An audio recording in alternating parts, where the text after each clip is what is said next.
아주 오래전 옛 양림동은 어린아이들이 죽으면 풍장을 행하던 동네였다고 합니다. 풍장이란 시체를 땅에 묻지 않고 지상에 노출시켜서 자연히 소멸시키는 장례법인데요. 주로 나무 위에 걸어두었다고 합니다. 이 때문에 이곳은 여우나 늑대, 까마귀들이 많았던 동네였으며 그 당시 사람들은 이 언덕을 여시골, 도깨비골이라고 부르기도 했다고 합니다. 처음 선교사들이 이 광경을 보고 얼마나 놀랐을까요? 덕분에 선교사들은 이 양림동 언덕을 헐값에 사들일 수가 있었습니다. 또한 인근에 흐르는 광주천이 영산강과 이어져 나주와 목포까지 닿는 통로가 되어서 선교사들은 이곳 양림동 언덕을 광주 선교지부로 결정하게 되었습니다. 1892년 11월 한국에 첫 발을 내딘 미국 남장로회의 초창기 선교사 7명을 시작으로 전라도 선교의 문이 열리게 됩니다.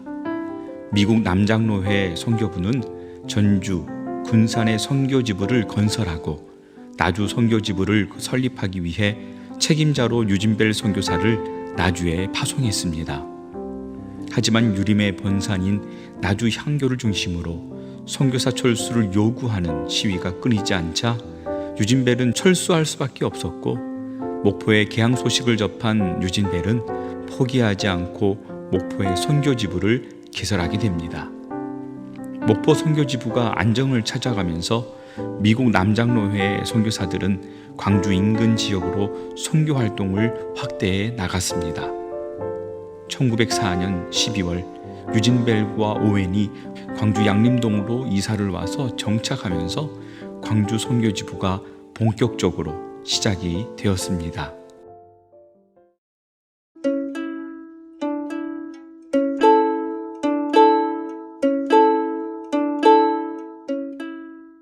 자, 우리가 드디어 양림동에 왔습니다. 이 양림동 너무 좋은데요. 이 건물을 보니까 멋스러운 건물이 있어요. 이 건물이 무엇인가요? 네, 광주 전남 선교의 아버지라고 불리우는 우리 유진벨 선교사님을 기념하기 위한 기념관입니다. 자, 오늘 이곳에서 함께 또 선교사님의 그 유품과 그 행적들을 우리 함께 찾아보도록 하겠습니다. 자, 들어가시죠. 네, 들어가 보겠습니다. 호남 선교의 아버지라 불리우는 유진벨은 1868년에 미국 켄터키에서 태어났습니다. 부인 로티벨 선교사와 1895년에 우리나라에 들어와 목포 선교부와 광주 선교부를 창설하였고, 광주 전남 지역에 수많은 교회들을 설립하게 됩니다. 그는 1904년에 척박한 광주 양림동에 이사하여 숭일학교와 수피아 여학교, 광주 최초의 종합병원인 광주 제중원, 현재 광주 기독병원을 세우고 복음의 씨앗을 뿌리게 됩니다. 함께 온 첫 번째 부인 샬롯이 병으로 세상을 떠났으며 두 번째 부인 마가레트도 교통사고로 숨져 상실감을 안고 사역에 임하게 됩니다. 후에 첫 번째 부인 사이에서 태어난 딸 샬롯 벨은 윌리엄 린튼과 결혼하여 순천에서 결핵 재활원을 운영하며 30년 이상 결핵 퇴치 사업에 헌신하게 됩니다. 린튼가의 외증손자들이 유진벨 기념재단을 설립하고 현재까지 한국 관련 봉사활동을 하고 있습니다. 유진벨 선교기념관은 1층과 지하 1층으로 구분되어 있습니다. 1층은 유진벨 선교사의 생애와 선교활동 및 그의 사진들로 구성되어 있고, 지하 1층에는 1904년부터 광주 양림동에서 선교활동을 한 남장로교 선교사들에 대한 이야기들로 꾸며되어 있습니다. 이곳에서는 광주 양림동 선교사들에 대한 이야기들을 엿볼 수 있는데요. 내부에 볼거리가 많지는 않지만 광주 선교부가 거쳐온 역사나 역사적인 첫 예배의 순간들을 잘 기록해 놓았습니다. 1시간 이내로 충분히 보실 수가 있습니다. 매주 월요일은 휴관이며 관람 시간은 오전 9시부터 오후 6시까지입니다. 장로님 안녕하십니까? 네, 장로님 반갑습니다. 아유, 반갑습니다. 반갑습니다. 자, 우리 장로님께서는 우리 광주 양림교회 원로 장로님이신 정장윤 장로님이십니다. 우리 장로님께서는 유진벨 기념관의 그 해설사로 사역을 하고 계시는데요. 오늘 이 장로님 모시고 우리 함께 말씀을 들어보도록 하겠습니다. 네, 감사합니다. 장로님 이렇게 시간 내주셔서 감사드리고요. 네, 유진벨 선교 기념관이라고 되어 있는데 이 유진벨 선교 기념관은 어떤 곳인가요? 네. 먼저 감사의 말씀 드리겠습니다. 최충현 우리 부목사님 모시고 또 친구 목사님들 이렇게 모시고 이 배우지 기념관에서 역사적인 선교의 이야기를 같이 나누게 된 것 정말 감사합니다. 이 배우지 기념관은 2015-16년 전에 2015년 16년에 이걸 기공을 해서 배우진 선교사님이 117년 전에 광주에 최초로 오셔서 집을 짓고 살으시는 사택 그 모습을 그대로 재현한 이 건물이 배우지 기념관으로 재탄생하게 되었습니다.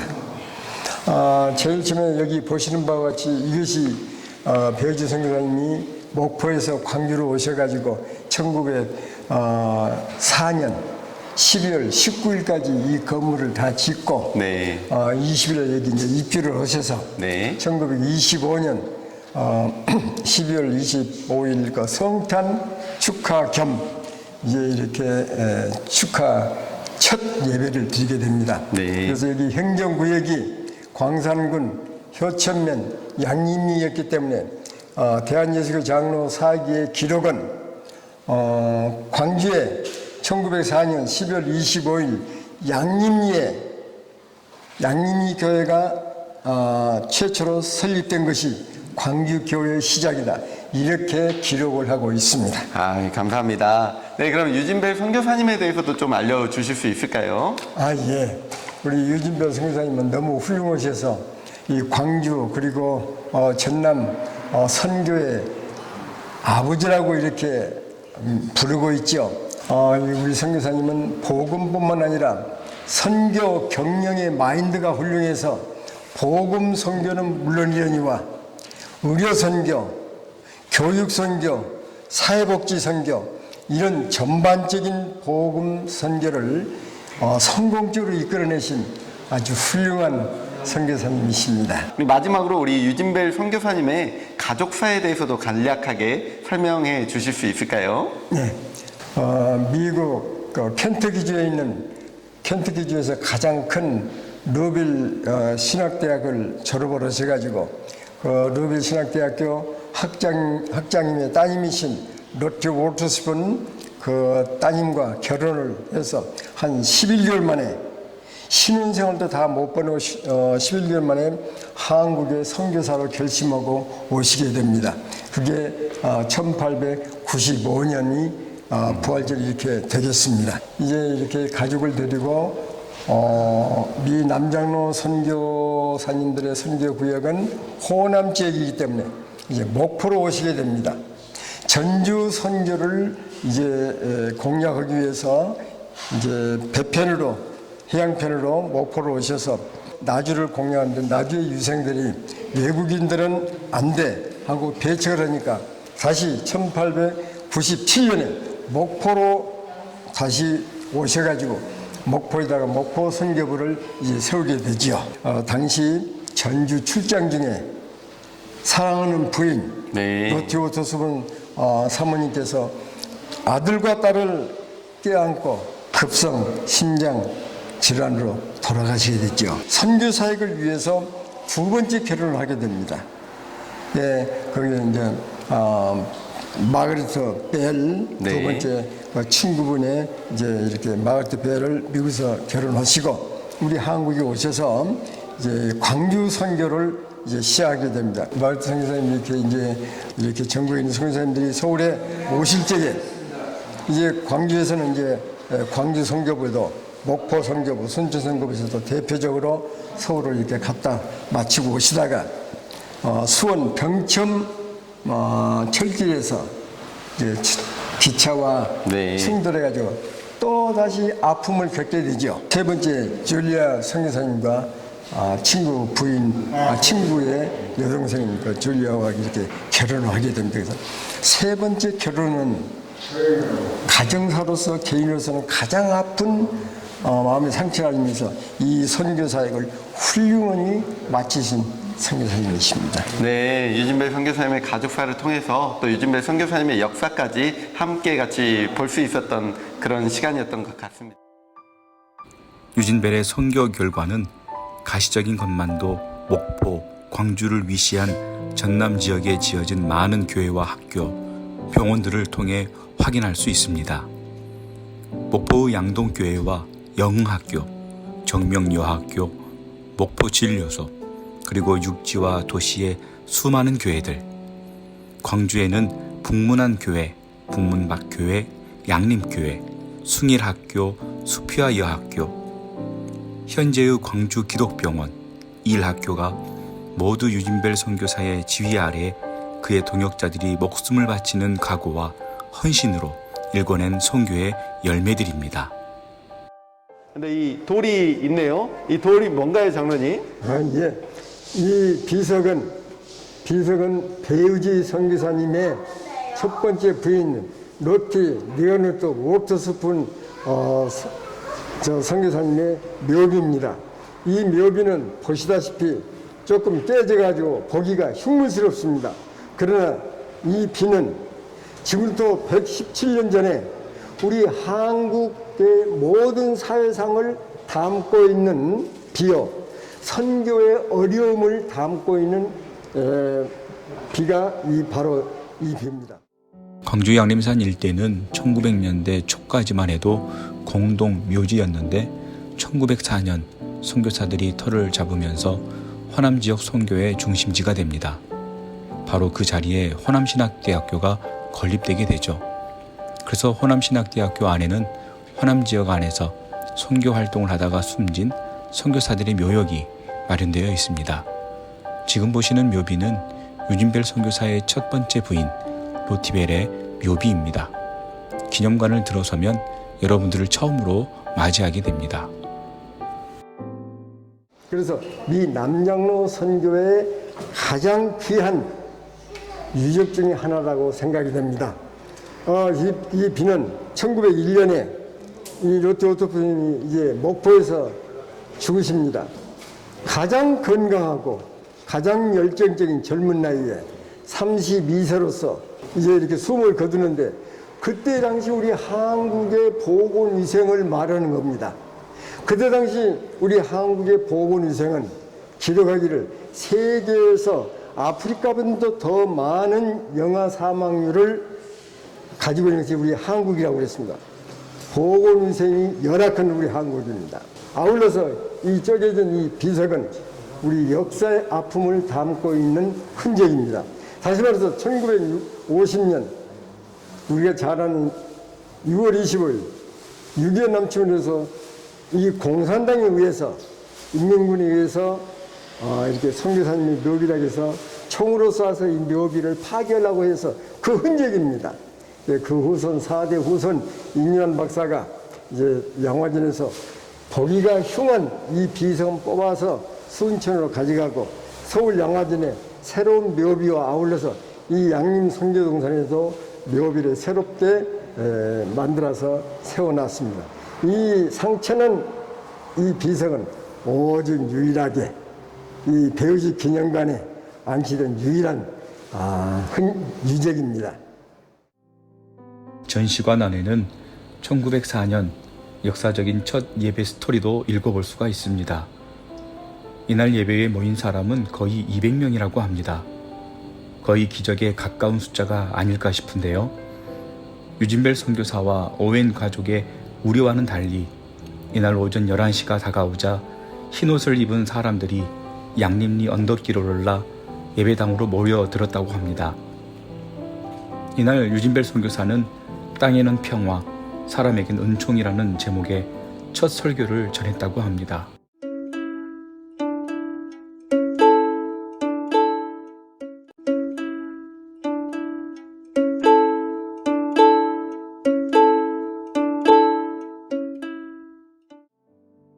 호남신학교 교정에는 다형 김현승 시인의 비석과 함께 펜쪽 모형의 조형물, 그리고 그의 대표적인 시 가을의 기도 12가 세워져 있습니다. 호남 최초의 세력교인 중 한 명인 김창국 목사의 아들로 태어난 김현승은 독실한 기독교 교육을 받게 됩니다. 그는 유년기부터 쭉 양림동에서 살게 됩니다. 이후 숭실대학교 부교수로 부임하여 서울로 가기 전까지 조선대학교 교수로 재직하며 후학양성에 힘쓰게 됩니다. 한편 그는 이곳 양림동 언덕을 오가며 꾸준히 시를 쓰게 되죠. 그는 신의 영원성, 무한성에 대비되는 인간의 한계성과 허무감, 고독 등을 시로 노래했습니다.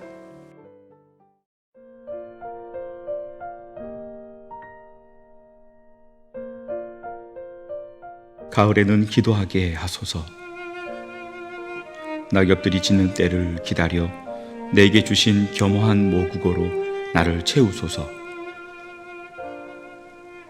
가을에는 사랑하게 하소서. 오직 한 사람을 택하게 하소서.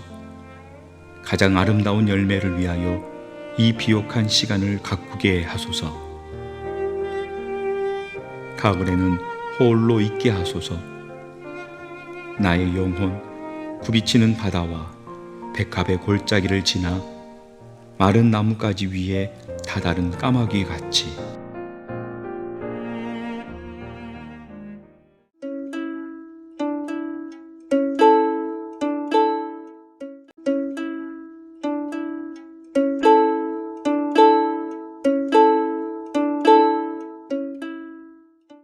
우리 유진벨 역사기념관 우편에는요, 우리 호남신학대학교가 있는데, 우리 또 협동 목사님이신 우리 황민여 교수님, 목사님 오셨는데, 우리 인사 한번 하겠습니다.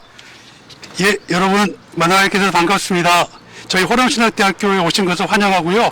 저희 학교에는 선교사 묘역지, 또 윌슨하우스 같은 여러 유적지들이 많이 있습니다. 함께 즐거운 선교여행 되실 수 있기를 소망하겠습니다. 감사합니다. 예, 감사합니다. 감사합니다. 호남신학대학교 옆으로 난 돌계단을 따라 올라가다 보면 아담하게 조성된 선교 묘지가 있습니다. 이곳은 호남 선교를 위해 헌신한 26명의 선교사들과 가족들이 묻혀 있습니다.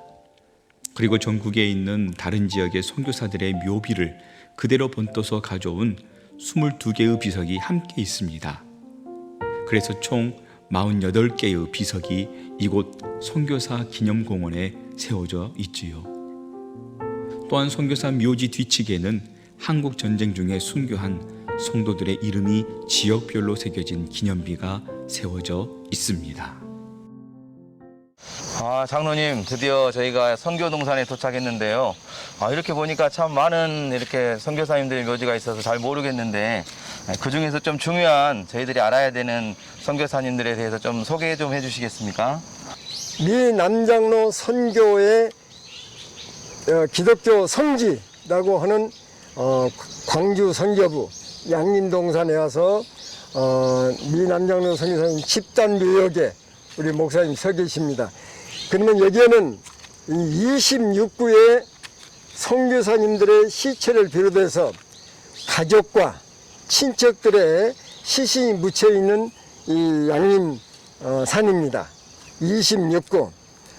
호남의 선교를 활동을 하시다가 그 시신이 타지에 묻혀 있는 그 시신까지도 파묘할 수 없지만은 묘비만 카피해서 22개의 묘비를 카피해서 그 다음 시신이 묻혀 있는 26구에서 48기의 묘비가 이 양림산에 남장로 선교 집단 묘역으로 조성되어 있습니다. 여기 목사님 보시는 대로 저기 사각 멋있는 유진벨 배지 선교사님의 묘비가 있습니다. 네.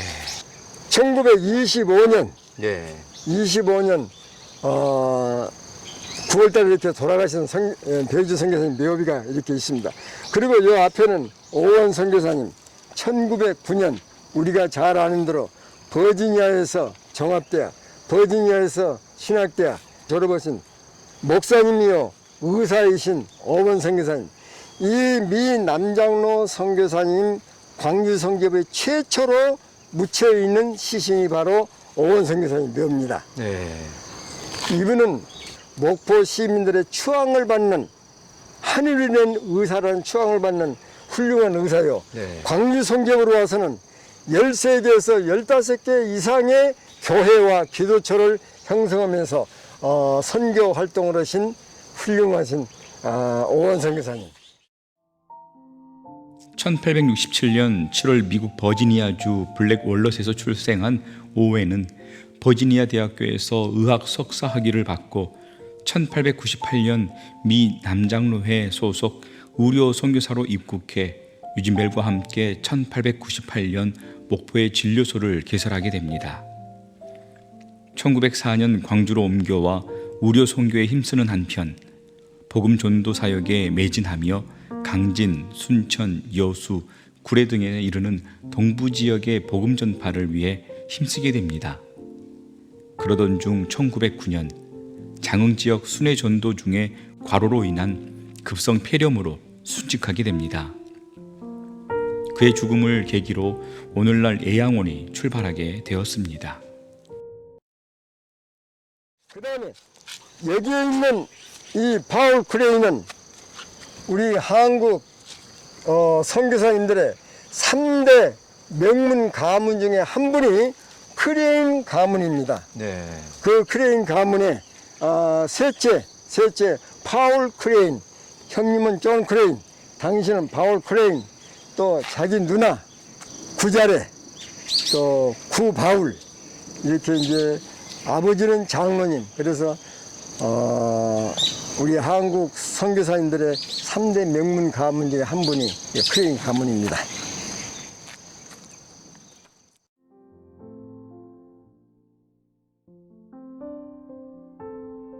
(1880년) 독일 비스바덴에서 태어난 서서평은 할머니의 손에 자라다 미국으로 건너가게 됩니다.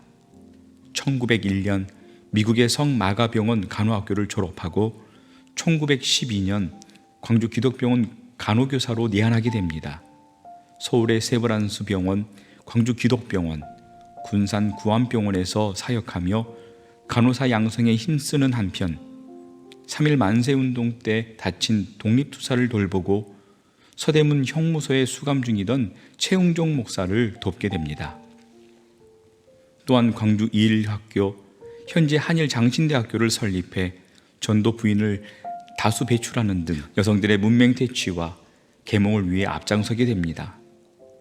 호남에 버려진 여성들과 나병 환자들을 위해 평생 일했던 서서평은 영양실조와 과로로 1934년 광주 기독병원에서 세상을 떠나게 됩니다.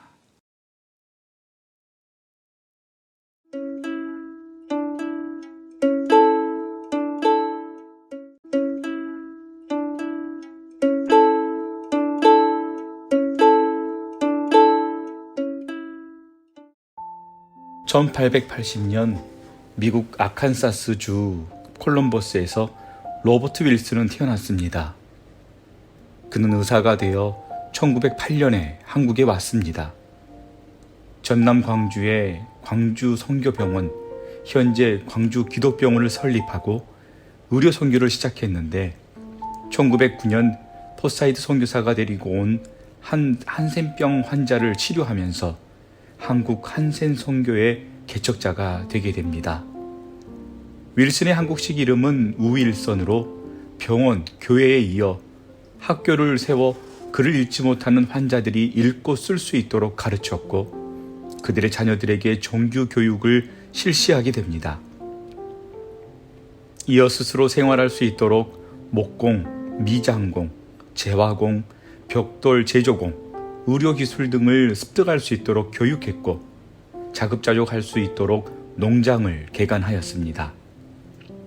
그가 치료했던 한센인들은 거의 다가 기독교인이 되었습니다. 그래서 광주 효천면 봉선리에 세운 봉선리교회는 부흥하게 되죠.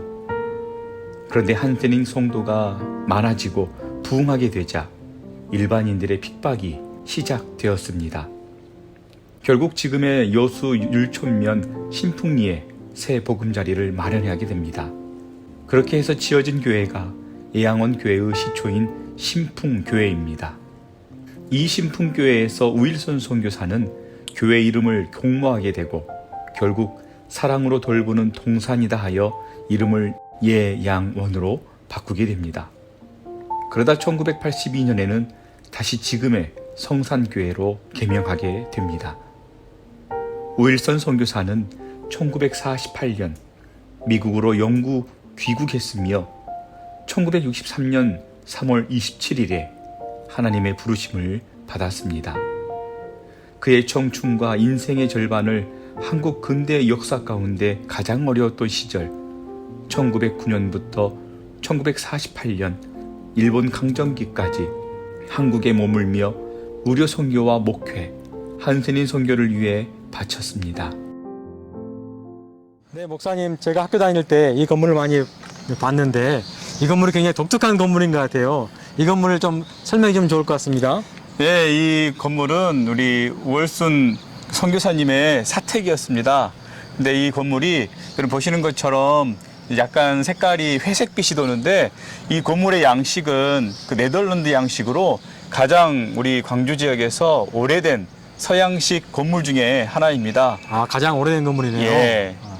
여기에 대한 그 에피소드 하나 있는데 돼지저금통 아시죠? 네네, 돼지저금통 우리 그 어렸을 때 동전 넣는 저금통 말씀하시는 거죠? 지금도 우리 아이들이 다 네네. 이렇게 네네네. 돈을 모금하고 이렇게 저축을 하는데요. 그 어떤 우월순 선교사님께서 너무 환자분들이 많고 지원해야 될 곳이 많아서 미국 본토에 그 선교비를 지원해 달라고 후원해 달라고 그렇게 요청을 하게 됩니다. 그래서 그 미국에 있는 그 선교지부에서 이 선교사님의 말씀을 듣고 이제 각 교회들의 후원을 요청하니까 어떤 아이가 그중에 어떤 한 교회의 어떤 아이가 자기도 하나님께 헌금하겠다라고 헌금을 하려고 하는데 통이 없어서 담을 통이 없어서 아버지에게 아빠 제가 헌금을 하려고 하는데 좀 통 하나 만들어 주세요. 그래서 아 그래?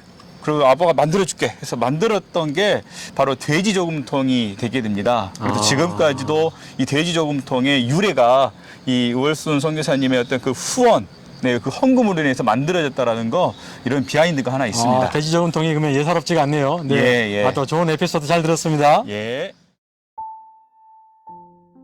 우일선 선교사 사택은 1920년대에 지어진 지하 1층, 지상 2층의 회색 벽돌 건물로 1908년 광주 제중원, 현재 기독병원 2대 원장으로 부임해 남환자 치료에 헌신했던 로버트 윌슨 선교사가 진료소와 사택으로 사용하게 됩니다. 광주에 현존하는 양식주택으로는 가장 오래된 네덜란드 양식의 건물로 개화 이후에 귀중한 근대 건축사적 자료의 하나입니다. 윌슨 선교사 사택 아래쪽으로는 딕 뉴스마, 존 언더우드, 찰스 헌트리 선교사들의 사택이 자리해 있습니다.